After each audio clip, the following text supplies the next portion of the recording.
नमस्कार, उत्तराखंड के बुलेटिन में आप सभी का स्वागत है। मैं हूं आपके साथ यशी शुक्ला। रुक करेंगे खबरों का, लेकिन उससे पहले एक नजर सुर्खियों पर।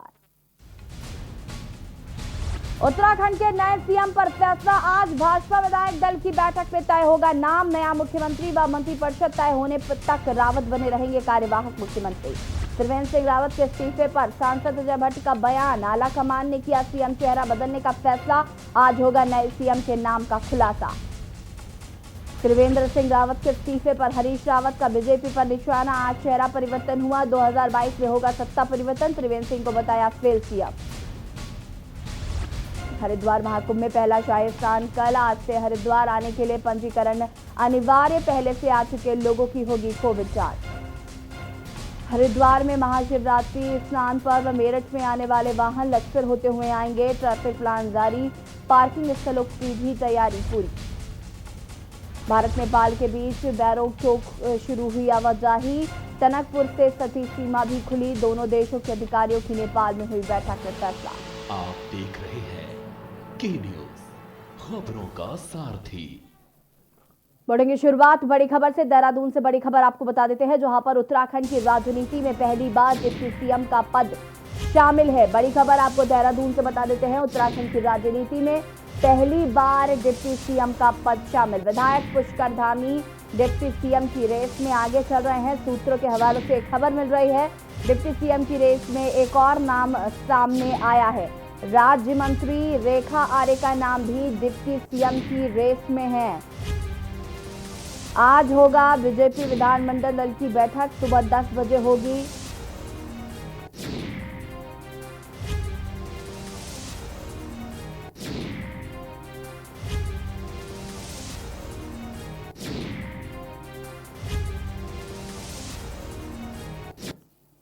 और देहरादून से आपको एक और बड़ी खबर बता देते हैं, आज होगी बीजेपी विधानमंडल दल की बैठक। सुबह 10 बजे होगी विधानमंडल दल की बैठक। आपको बता दें कि बीजेपी मुख्यालय में होगी बैठक। बड़ी खबर देहरादून से, सुबह 10 बजे होगी विधानमंडल दल की बैठक। बीजेपी मुख्यालय में होगी बैठक। केंद्रीय पर्यवेक्षक रमन सिंह और प्रभारी दुष्यंत कुमार रहेंगे मौजूद।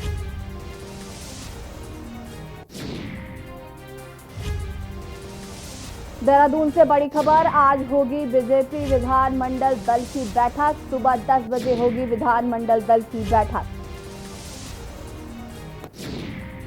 बड़ी खबर हम आपको बता रहे हैं।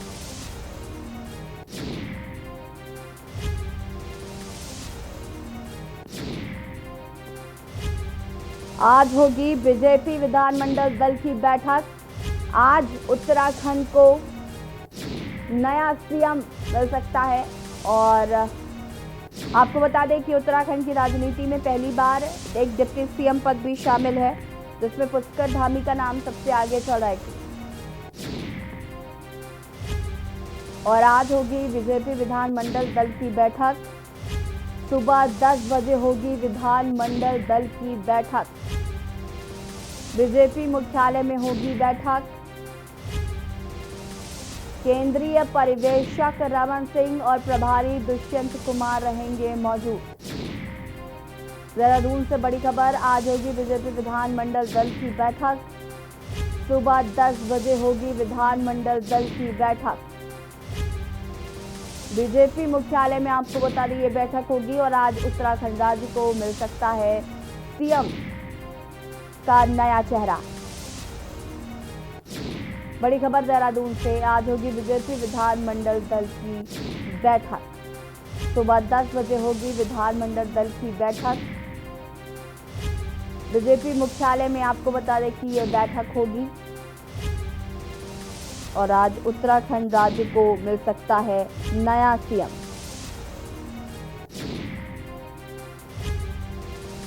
आज वे होगी बीजेपी विधानमंडल की बैठक। सुबह 10 बजे ये बैठक होगी। बीजेपी मुख्यालय में ये बैठक होगी। और जैसे कि हमने आपको पहले बताया कि उत्तराखंड की राजनीति में ऐसा पहली बार होगा जब डिप्टी सीएम पद भी शामिल है इसमें।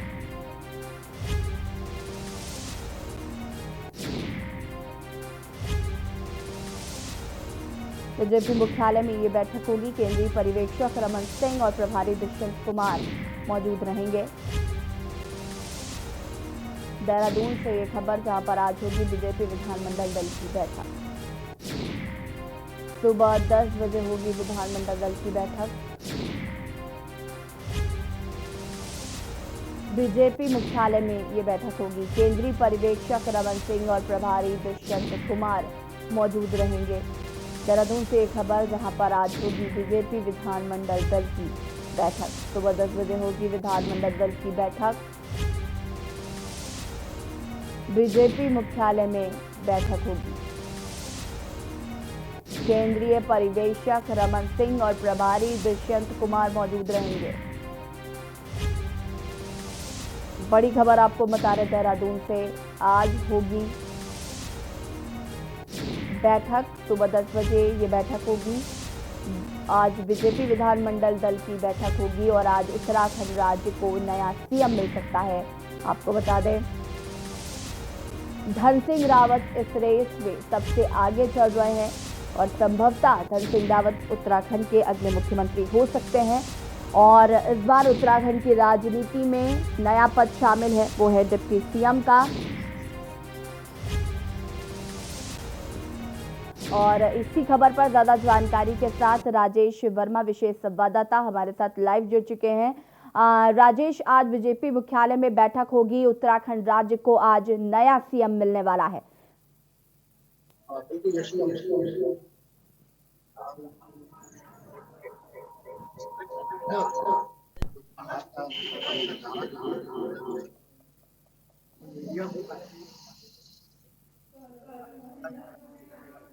राजेश, आपकी आवाज हम तक नहीं आ पा रही है। हम लगता है राजेश से संपर्क नहीं हो पा रहा, हम उन्हें फिर से संपर्क करने की कोशिश करते हैं। आपको बता दें कि आज बीजेपी विधानमंडल दल की बैठक होगी। देहरादून से खबर आपको बता रहे हैं, सुबह 10 बजे होगी विधानमंडल दल की बैठक। बीजेपी मुख्यालय में ये बैठक होगी। केंद्रीय पर्यवेक्षक रमन सिंह और प्रभारी दुष्यंत कुमार मौजूद रहेंगे। और इस बार उत्तराखंड की राजनीति में डिप्टी सीएम का पद भी शामिल है। विधायक पुष्कर सिंह धामी डिप्टी सीएम की रेस में आगे चल रहे हैं।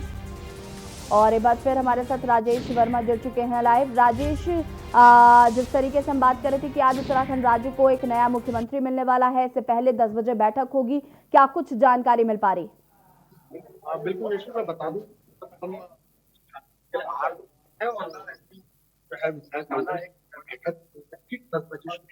तमाम जो विधायक हैं वो जो उनका आने का सिलसिला है वो ठीक कार्यालय के बाहर लगा। हम तस्वीरें भी दिखाने की कोशिश करेंगे। जो गेट है वो कहीं ना कहीं किया गया है, मीडिया को खाल नहीं रखा गया है और मीडिया जो है लेकिन जो है ठीक 10 बजे जो है विधानमंडल की बैठक होगी और उसके बाद जो सहमति है, जो मुख्यमंत्री की दौड़ में जो नाम जा रहे हैं,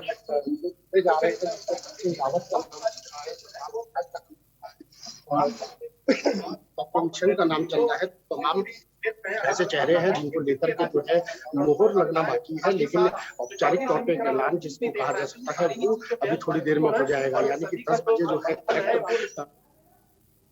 और उसके बाद जो है आज प्रदेश के नया मुख्यमंत्री जो है वो मिल जाएगा। लेकिन भले ही प्रदेश को नया मुख्यमंत्री को जरूर मिलेगा, लेकिन जो आगामी 2022 के चुनाव है उनको लेकर के भी एक सहमति जो है कहीं ना कहीं चेहरे को लेकर के बनानी पड़ेगी, क्योंकि बड़ी रणनीति जो है कहीं ना कहीं एक बड़ा चैलेंज जो है वो नए मुख्यमंत्री को शपथ होने जाएगी।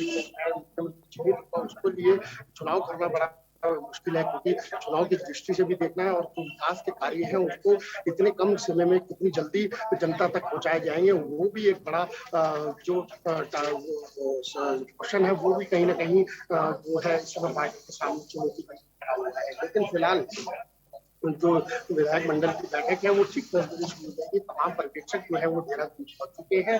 लगातार जो है विधायकों से वार्ता जो है वो देर रात भी जो है चर्चाओं में रही कि काफी विधायक जो है कई नाम को लेकर के जो है वो नहीं उनकी सहमति बनी। लेकिन इस समय जो पोजीशन है वो कहीं ना कहीं वो अभी भाजपा के लिए बड़ा चैलेंज होगा, संगठन के लिए बड़ा चैलेंज होगा, जो नाम इस समय चल रहे हैं, जैसे मैंने आपको बताया, धन सिंह रावत का नाम जो है मुख्यमंत्री की दौड़ में है, और रमेश पोखरियाल निशंक का मुख्यमंत्री की दौड़ में है। और अगर बात करें तो सतपाल महाराज भी पीछे नहीं है, अजय भट्ट भी जो है मुख्यमंत्री की दौड़ में है। तो तमाम ऐसे प्रयास लगाए जा रहे हैं कि जो सहमति अगर विधायकों की इन चेहरों को लेकर के बनती है, तो आगे जो रणनीति होगी भाजपा की, जो आगे प्लेटफॉर्म पे जिस तरीके से प्रदेश में काम होगा, वो जो है वो उसका प्रयास जो है, उसके लिए एक बड़ा चेहरा जो है कहीं ना कहीं इस समय भाजपा को चुनना होगा। और भाजपा की इस रणनीति के हिसाब से जो आम जनता के बीच में जो मैसेज जाएगा, वो कहीं ना कहीं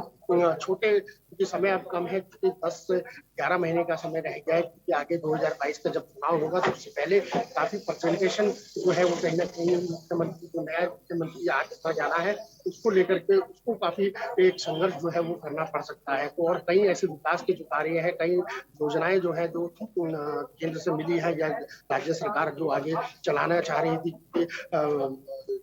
जो पेंडिंग बड़े काम है उनको किस तरीके से तीव्र गति से जो है आगे बढ़ाया जाएगा, ये बेहद देखना जो होगा बहुत दिलचस्प होगा। बिल्कुल राजेश, जिस तरीके से 2022 में चुनाव होने हैं, ऐसे में उत्तराखंड राजनीति में जो पहले सियासी उठापटक चल रहा था, विधायकों में जो अनबन चल रही थी, जिस तरीके से हम लगातार पहले भी बात कर रहे थे राजेश की, जो विधायकों में अनबन चल रही है, जो पार्टी के ही कार्यकर्ता जब सवाल उठाने लगे थे मुख्यमंत्री पे, तो कहीं ना कहीं ये संभवतः जो स्थिति थी, जो परिस्थितियां बनती चली गई, जिसके बाद सीएम त्रिवेंद्र सिंह रावत ने जब इस्तीफा दे दिया और उसके बाद अब नए मुख्यमंत्री की जो है बात चल रही है और धन सिंह रावत का नाम इस रेस में सबसे आगे चल रहा है, कितना असर इसका उत्तराखंड की राजनीति पे पड़ेगा 2022 के चुनाव की अगर हम बात करें तो?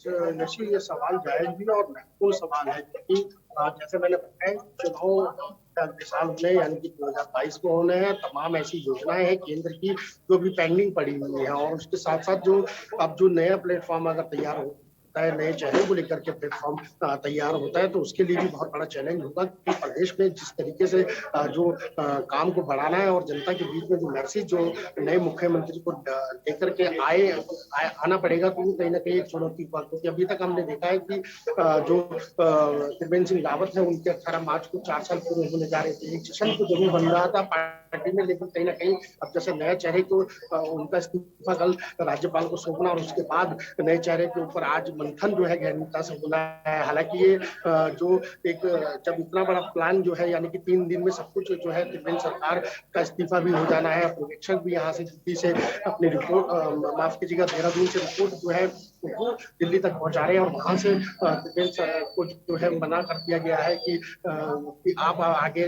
इस प्रदेश की कमान नहीं संभाल सकते, नया चेहरा जो है वो चिन्हित किया जाएगा। तो कहीं ना कहीं देखा जा सकता है, क्योंकि ऐसे क्योंकि अगर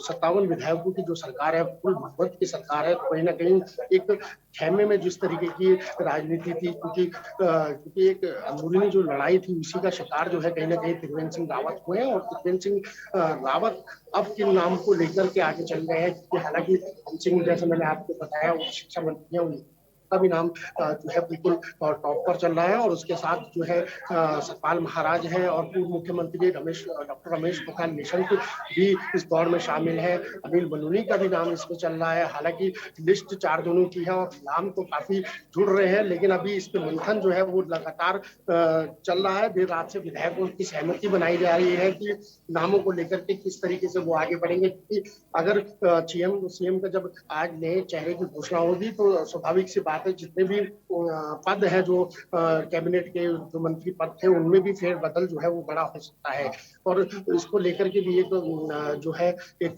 सहमति जो है वो कहा जा सकता है कि वो आपसी तालमेल जो है वो विधायक को बताना पड़ेगा, और विधायक को और किस तरीके से नए मुख्यमंत्री को चयन होगा, और नए मुख्यमंत्री के चयन को लेकर के किस तरीके से भाजपा आगे प्रदेश में चल पाएगी, क्योंकि इतनी बड़ी मेजोरिटी होने के बाद भी अगर त्रिवेंद्र सरकार की आपसी गुटबाजी के चक्कर में उनको अपनी सीट गंवानी पड़ी है, तो कहीं ना कहीं एक बड़ा नुकसान। अब जो नया चैलेंज जो है भाजपा संगठन के सामने, वो यही है कि अगर कोई नया चेहरा लाया जाता है, तो उसकी सहमति, यानी कि इतनी बहुमत होने के बाद अगर दोबारा कहीं पेच फंसता है या दोबारा किसी नाम को लेकर के सहमति नहीं बनती है, तो ये बड़ा मुश्किल होगा, क्योंकि आगे चुनाव है और उसको लेकर करके इस समय एक एक कदम जो है कहीं ना कहीं संगठन को करके भरना पड़ेगा, और इसका कहीं ये ना हो कि खामियाजा जो है वो भाजपा को भुगतना पड़े, और विपक्ष वैसे ही अब जो है वो कहीं ना कहीं भाजपा के इन इशारों को और इन गतिविधियों को बिल्कुल नजर बनाए हुए हैं कि भाजपा जो गलती कर रही है उसका जो बेनिफिट है वो कहीं ना कहीं विपक्ष को मिल पाए। जी बिल्कुल राजेश जी, जिस तरीके से हम बात करें कि एक तरफ 2022 में चुनाव है, दूसरी तरफ नेतृत्व परिवर्तन हो रहा है उत्तराखंड में, और उसके बाद बड़ी बात जैसे आपने कही कि ये एक बड़ी चीज है कि जो गुटबाजी हमने विधायकों में देखी इससे पहले, जिसकी वजह से मुख्यमंत्री त्रिवेंद्र सिंह रावत को इस्तीफा देना पड़ा, अब किन जो रेस में नाम आगे चल रहे हैं उनमें उनकी सहमति बन पाती है या नहीं, वो फिर अगले मुख्यमंत्री से खुश होते हैं या नहीं, ये भी क्योंकि कहीं ना कहीं एक बहुत बड़ी कॉम्प्लिकेटेड स्थिति है सरकार के लिए भी, केंद्रीय नेतृत्व के लिए भी, कि कैसे वो इन सब चीज़ों को मैनेज कर पाएंगे। विपक्ष की अगर हम बात करें तो विपक्ष लगातार हमलावर हो रहा है। हरीश रावत का बयान भी आया। हरीश रावत ने कहा कि अभी तो सिर्फ सीएम का चेहरा बदला है, आगे 2022 में सरकार भी बदलेगी। तो कहीं ना कहीं विपक्ष जिस तरीके से लगातार हमलावर हो रहा है वो भी देखने लायक है। राजेश जी, ये और सवाल है जिस तरीके से हरीश रावत का बयान आया है, उन्होंने मंच कसा है भाजपा को लेकर के, और उसके साथ कहीं ना कहीं जैसे आम पार्टी भी अगर पक्ष में आ चुकी है, आम पार्टी के पैर जो है वो कहीं ना कहीं बिल्कुल जो है वो प्रदेश में हो रहे हैं, और जब ये कांड हो जाता है, इतना बड़ा कांड हो जाता है, यानी कि मुख्यमंत्री त्रिवेंद्र सिंह रावत है इस्तीफा जो है वो राज्यपाल को सौंपना पड़ता है, और ये महज 10 से 11 महीनों के लिए नए मुख्यमंत्री का जिस तरीके से चिन्हित उनको किया जाएगा, यानी कि उनकी नई घोषणा जो है वो 10 बजे के बाद अभी विधायक मंडल की बैठक है, उसके बाद डिसाइड हो जाएगा कि कौन अब जो है उत्तराखंड का नया मुख्यमंत्री बनेगा, और किसके चेहरे को लेकर के आगे संगठन यानी कि भाजपा जो है वो चल पाएगी, और किस तरीके से आगे की जो रणनीति है, क्योंकि चैलेंज सबसे बड़ा इस समय अगर राजनीति तौर में देखें तो जो है वो भाजपा के लिए सबसे बड़ा चैलेंज है। समय कम है और काम बहुत ज्यादा है, और अभी चेहरे को लेकर के ही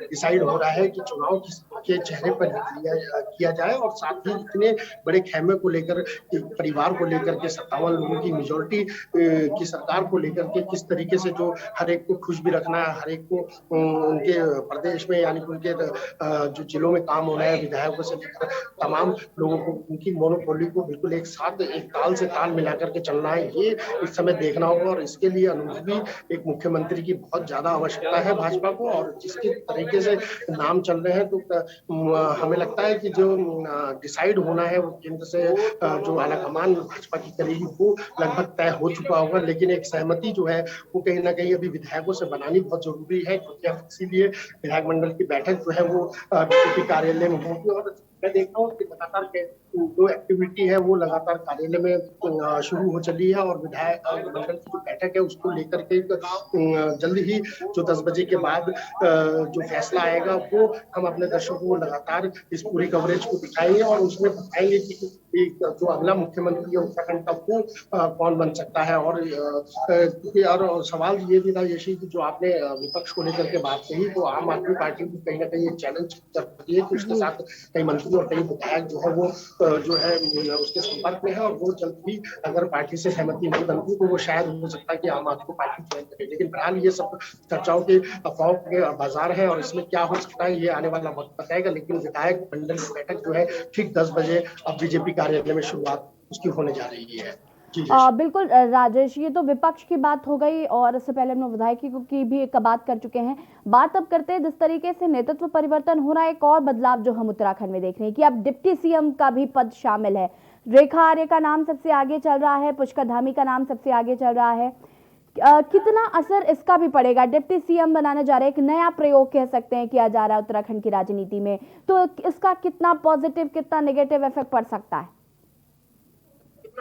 देखिए यशी, इसको महत्वपूर्ण इस जो डिप्टी सीएम वाला जो मामला चल रहा है, जिस बनाने की बात है, इसको समझने की कोशिश करनी पड़ेगी, क्योंकि मैंने आपको जैसे बताया कि 57 लोगों की मेजोरिटी की सरकार है, की सरकार है, और इसमें सबसे बड़ा महत्वपूर्ण बात यह है कि जो हर एक की सहमति जो है कहीं ना कहीं कि यही कारण रहा कि त्रिवेंद्र सरकार को जो है त्रिवेंद्र सिंह रावत को है कल इस्तीफा देना पड़ा है। वो इसी कारण रहा कि आपसी गठ जो संबंध है एक तरीके से पार्टी में वो कहीं ना कहीं चित्र बितर दिखाई दिया और इसी का खामियाजा जो है वो त्रिवेंद्र सिंह रावत को उठाना पड़ा। तो अब ये एक प्लानिंग बन रही है कि डिप्टी सीएम राजेश, आपको यहाँ पर रोकना चाहेंगे। हमारे साथ राजनीतिक विशेषज्ञ आशुतोष डिमरी जी फोन लाइन पर जुड़ चुके हैं।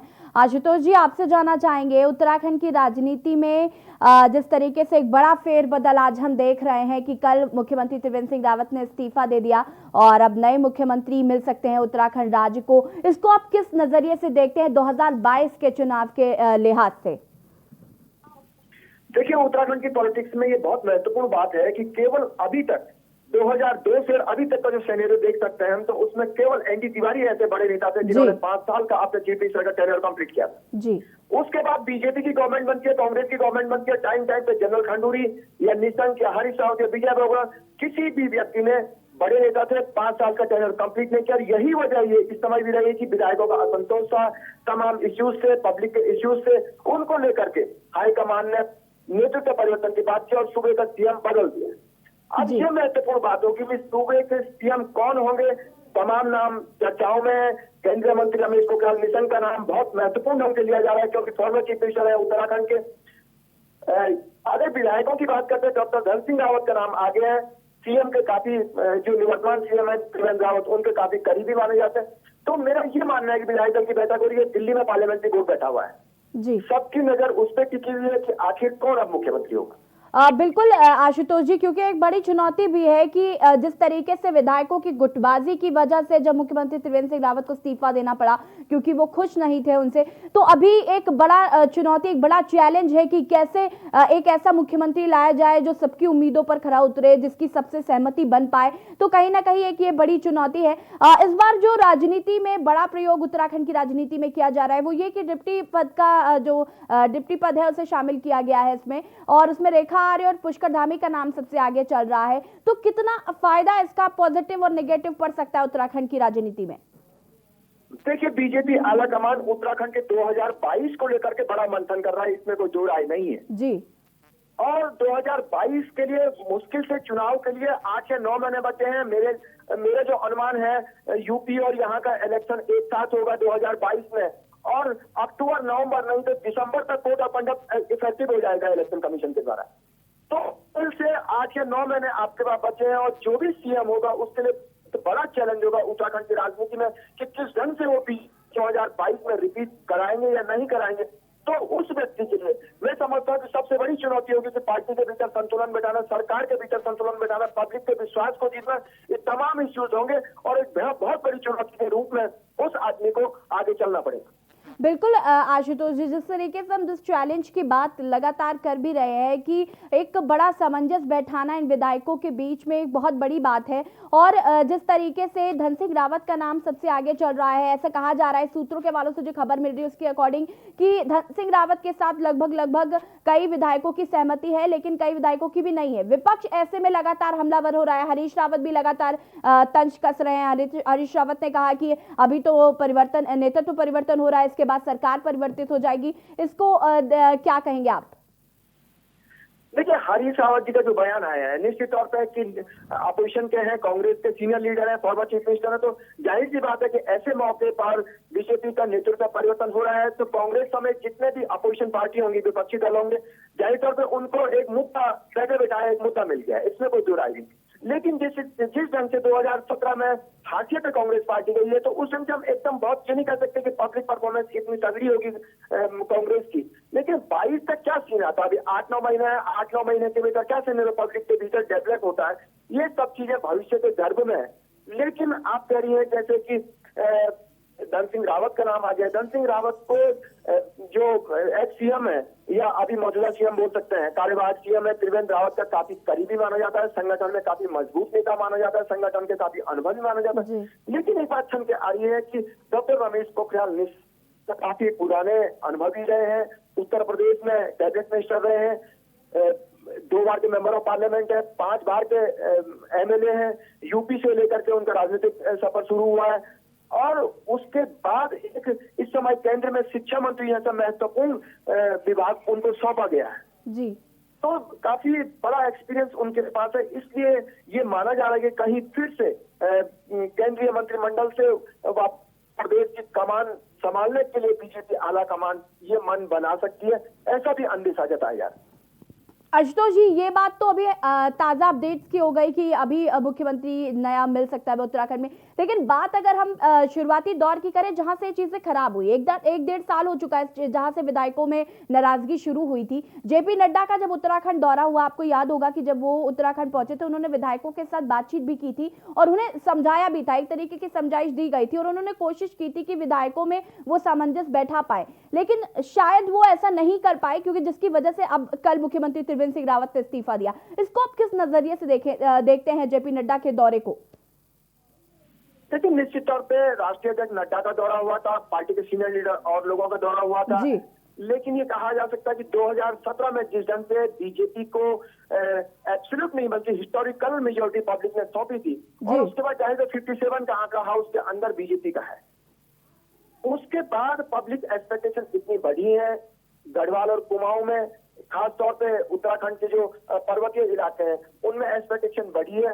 अब बीजेपी को ये मंथन करना है, बीजेपी को ये देखना है कि किस ढंग से जन अपेक्षाओं पे बीजेपी खरा उतर सकती है, सरकार खरा उतर सकती है। काफी लंबे अंतराल से 1-1.5 साल के बीच में कोविड का काल आ गया, अभी भी कोविड काल चल रहा है। कोविड काल में थोड़ी स्थितियां बदल गई थी, तमाम स्थितियां थम सी गई थी, चाहे वो गवर्नमेंट का सिस्टम हो, चाहे वो मार्केट का सिस्टम हो या चाहे पब्लिक का सिस्टम हो। तो उस वजह से थोड़ा ये पॉलिटिकल वो रुक गया था। बिल्कुल आशुतोष जी, कहीं ना कहीं ये काफी चैलेंजिंग है केंद्र सरकार के लिए कि कैसे केंद्रीय नेतृत्व इसमें सामंजस्य बैठा पाता है विधायकों में। फिलहाल आपका तमाम जानकारी के लिए बहुत बहुत शुक्रिया। हमारे साथ राजेश जुड़े हुए थे। राजेश जी, आपका भी बहुत बहुत धन्यवाद तमाम जानकारी देने के लिए, हर एक अपडेट हम तक पहुंचाने के लिए। बता दें आपको कि उत्तराखंड की राजनीति में उठापटक का दौर जारी था और आनंद फानन में परसों त्रिवेंद्र सिंह रावत दिल्ली गए थे और उसके बाद जब वो दिल्ली पहुंचे, दिल्ली के बाद जब वो कल वापस गए, वहां पर हलचल तेज हुई, जिसके बाद फिर 4 बजे राज्यपाल बेबी रानी मौर्य को इस्तीफा सौंपा त्रिवेंद्र सिंह रावत ने और आज उत्तराखंड को नया सीएम मिल जाएगा। 10 बजे ये बैठक होगी। फिलहाल उत्तराखंड के बुलेटिन में इतना ही। देखते रहिए के न्यूज़ इंडिया। नमस्कार।